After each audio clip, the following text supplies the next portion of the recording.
partai politik yang saya dirikan yang namanya Partai Nasdem ini.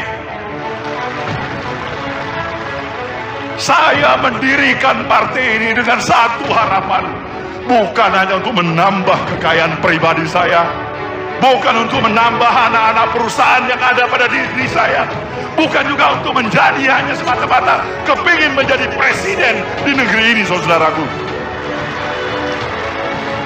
Mereka boleh dengan mabuk kepayang berpartai untuk kekuasaan semata-mata, tapi izinkan saya menyatakan dengan kejujuran hati saya ingin mendedikasikan sisa hidup saya membangun harkat martabat bangsaku Indonesia ini. Di sini kita ingin menyatakan masih ada anak bangsa yang rela nyawanya pun dicabut kalau memang itu untuk merah putih tanah air Indonesia ini, saudaraku semuanya.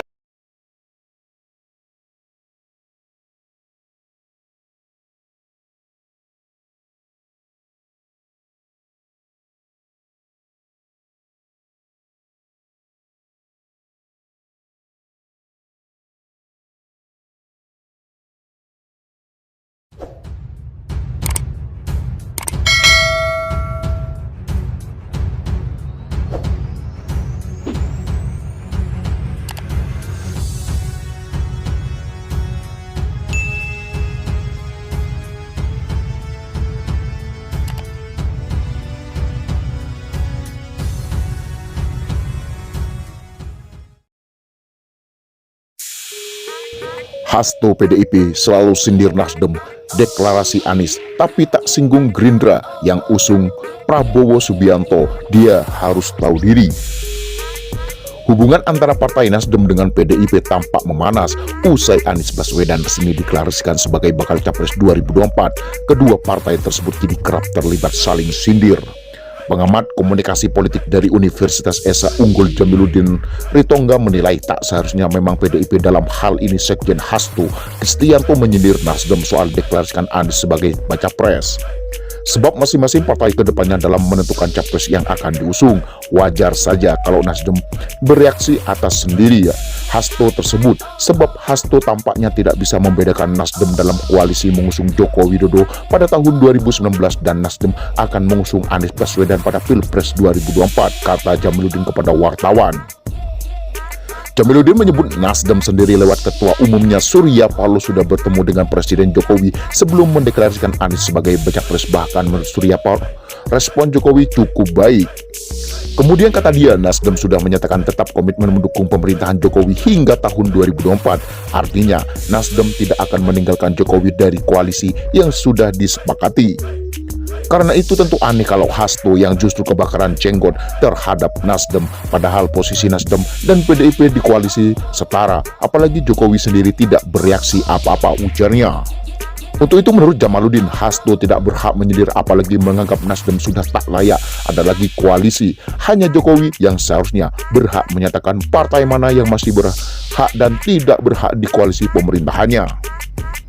Lebih lanjut, Jamaluddin melihat memanasnya hubungan Nasdem dengan PDIP kekinian karena ada percikan dari hubungan antara Surya Paloh dan Megawati Soekarno Putri. Namun hal itu justru harusnya disikapi secara bijak. Karena itu Hasto seharusnya lebih bijak dengan tidak memperuncing ketidakcocokan ketua-ketua umum partai. Hasto juga tidak masuk karena koalisi yang memang tidak ada haknya untuk itu, tuturnya. Kalau Hasto lebih profesional, seharusnya ketenggaran seperti itu tak perlu terjadi. Hasto sudah harus tahu diri bahwa semua partai independen dalam menentukan capres dan berkoalisi. Ia tak boleh nyinyir apalagi berupaya mendikte partai lain. Cara itu hanya akan merugikan dirinya sendiri termasuk partainya, sambungnya. Sebelumnya, Ketua DPP Partai Nasdem Willy Aditya menyaksikan pernyataan dari Sekretaris Jenderal PDIP Perjuangan Hasto Kristianto yang menyampaikan sindiran menohok kepada partainya. Hal tersebut ia menyampaikan saat menjadi salah satu narasumber dalam Secara Sapa Indonesia Malam yang tayang di kanal YouTube-nya. Sebelum kanal itu merujuk orang besar itu berbicara tentang ide, orang biasa-biasa saja bicara tentang kejadian, orang yang berpikir sempit bicara tentang orang lain. Toh ini ekspresi dan omongan yang bersangkutan itu yang kemudian sangat diselesaikan, untuk kata Willy seperti dikutip suara.com. Dalam pernyataan, Willy lantas mengaktifkan sindiran yang dilayangkan Sekjen PDIP Hasto Kristianto terhadap deklarasi Prabowo Subianto menjadi capres yang diusung Partai Gerindra. Ia mempertanyakan mengapa Hasto tak menyinggung Partai Gerindra. Kita lihat, yang mendeklarasikan capres bukan hanya Nasdem, tapi Gerindra juga telah mendeklarasikan Pak Prabowo. Apakah omongan yang sama keluar dari mulut yang bersangkutan terhadap Pak Prabowo? Kan tidak terjadi, lanjut Willy.